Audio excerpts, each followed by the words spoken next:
বন্ধুরা, কেমন আছেন?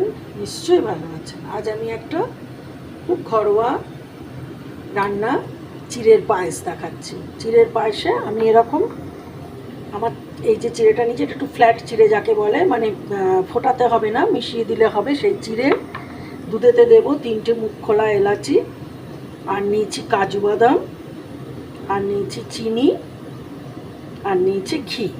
খুব সামান্য উপকরণ। আর ওদিকে আমি এই 1 লিটার আর 250 এরকম মতন দুধ ঘন করতে দিয়ে দিয়েছি। দুধ ওদিকে ফুটে ঘন হচ্ছে। এইবার আমি এদিকে রান্নাটা শুরু করব। একসাথে দুদিকে দুটো হচ্ছে, ওদিকে দুধ কমছে, আর এদিকে আমি কড়াইতে ঘি দিচ্ছি। আরম্ভ করছি। কড়াইতে ঘি দেব, বড় 1 চামচ, এই উবু 2 চামচ ঘি দিলাম। ওদিকে দুধ কিন্তু ফুটছে অলরেডি। ঘি একদম গরম হয়ে গেছে, এখন কাজু কটা দিয়ে দিচ্ছি। একটু রং ধরা অবধি ভাজবো। ব্যাস হয়ে গেছে, কাজু তুলে নিচ্ছি।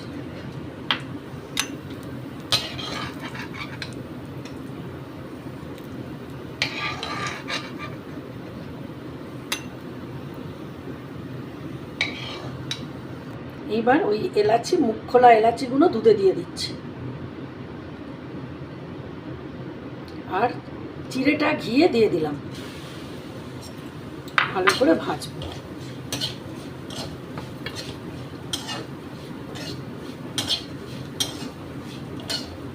ওদিকে দুধে কিন্তু এলাচ দিয়ে দুধটা ফুটছে। তো সুন্দর বাদামি করে একদম ঘি জবজবে করে ভাজবো। এটা কিন্তু করতেই হবে, না হলে মনে হবে যেন চিড়ে দুধ খাচ্ছি। রান্নার যেটা সেটা একটু তো করতেই হবে, তাই না? আমি কিন্তু গ্যাস একদম কমিয়ে রেখেছি। রেখে চিড়েটাকে একটু বাদামি করে সুন্দর ঝুরঝুরে করে এরকম করে ভাজবো। আমার ভাজা হয়ে গেছে। এবার আমি গ্যাসটা বন্ধ করে দিলাম। দিয়ে ওই বন্ধ গ্যাসেতে ওই যে কড়াইটা থাকবে, গরম কড়াইতে আমি এই চিড়েটাকে ভালো করে নাড়ছি। আসলে আমাদের এই নিরামিষ রান্নাগুলো এত কাছাকাছি, চিড়ে, সুজি, সাবু, মানে এত কাছাকাছি আমাদের, যে একটার সঙ্গে আর একটা ভীষণ মিলে যায়, তাই না? নিত্য যারা আমরা রান্না করে থাকি, আমাদের তো এবেলা এটা, ওবেলা ওটা, আজ এটা কাল এটা হয়ে থাকে। আচ্ছা, এইবার চিড়েটা সরিয়ে নিচ্ছি। আচ্ছা, দুধটাকে এবার আমি কড়াইতে শিফট করে নিয়েছি। কড়াইতে একটুখানি তো ঘি ছিলই চিড়ে ভাজার, আর একটু ঘি দেব। এটা পায়েসের দুধে একটু দিলে ভালো লাগে। এটা আগেই দিতে হয়, আমি পরে দিলাম। দিয়ে দুধটাকে আমি এই কড়াইতে আর একটু জাল দেব। চিড়েটা দিয়ে, মানে আমি ফ্ল্যাটেন্ড চিড়ে যেটা হয় আর কি, হালকা চিড়ে যেটা, ওই চিড়েতে করছি, তাই আমি একদমই ফোটাবো না।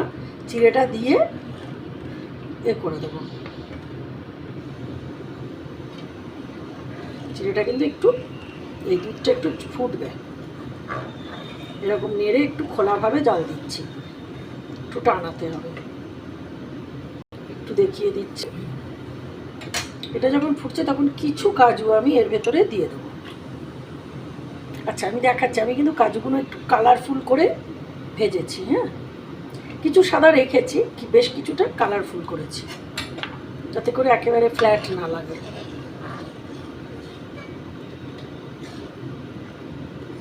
আপনারা চাইলে দুধের পরিমাণ যদি কম থাকে না, তাহলে গুঁড়ো দুধে করতে পারেন। অল্প এই লিকুইড দুধ রইলো, বাকিটা গুঁড়ো দুধ রইলো, খুব ভালো হবে।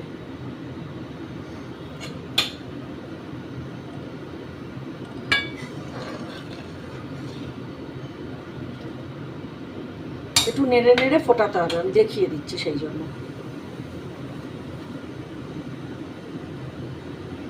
এই সময় আমি চিনি দেব।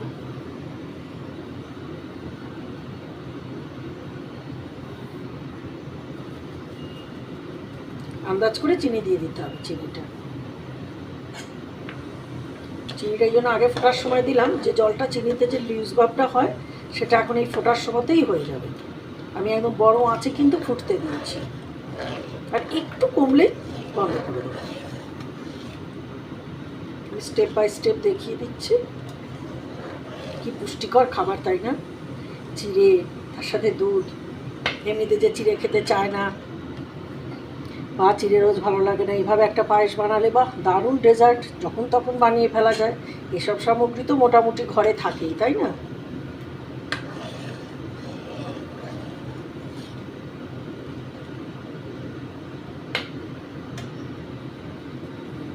বেশ টক করে ফুটে উঠুক।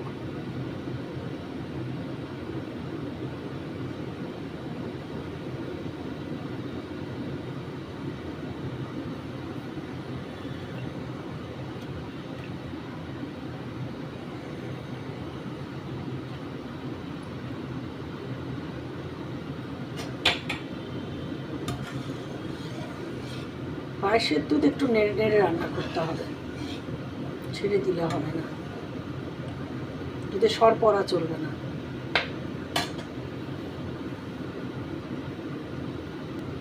আর একটু চিনি দিয়ে দিচ্ছি। ডেজার্টে তো চিনি দিলে ভালোই লাগবে, খারাপ লাগবে না। মিষ্টি খাবো আবার, অত মেপে জুপে খেলে কি হয়? সব সময় হয় না। যেটা চিনিটা দিয়েছি, একটু উঠে দিচ্ছি। রঙটাও সুন্দর হচ্ছে দুধের টানতে টানতে। আমি কিন্তু অনেক কিচ্ছু দুধে মেশাইনি, দুধ এমনি ঘন হতে হতে এরকম কালারটা চলে আসছে। আচ্ছা, দুধ যখন এরকম কমে এলো, এখন আমি এর ভেতরে চিড়েটা দিয়ে গ্যাসটা বন্ধ করে দেবো, ফোটাবো না বেশি।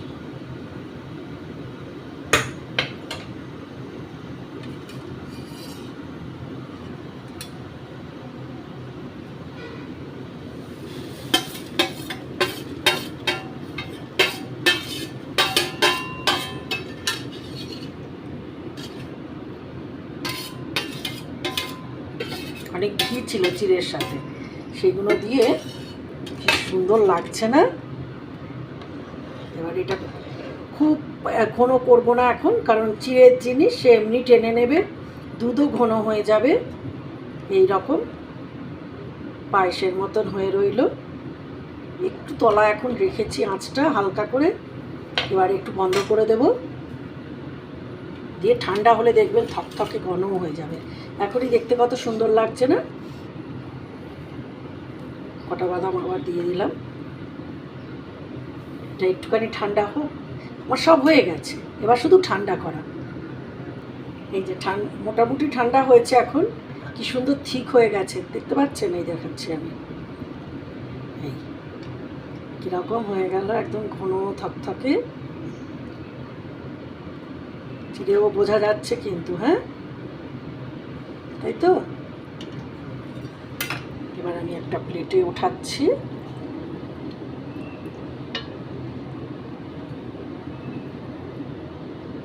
পুরো ঠান্ডা হলে আরো ভালো লাগবে।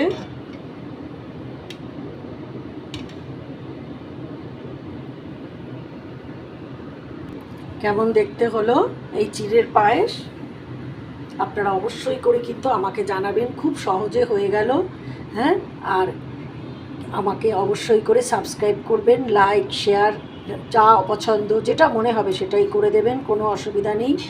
আমার খুব ভালো লাগে আপনাদের কমেন্ট পেতে। সবাই খুব ভালো থাকবেন আর জানাবেন, হ্যাঁ খুব ভালো থাকবেন। আজ আসি।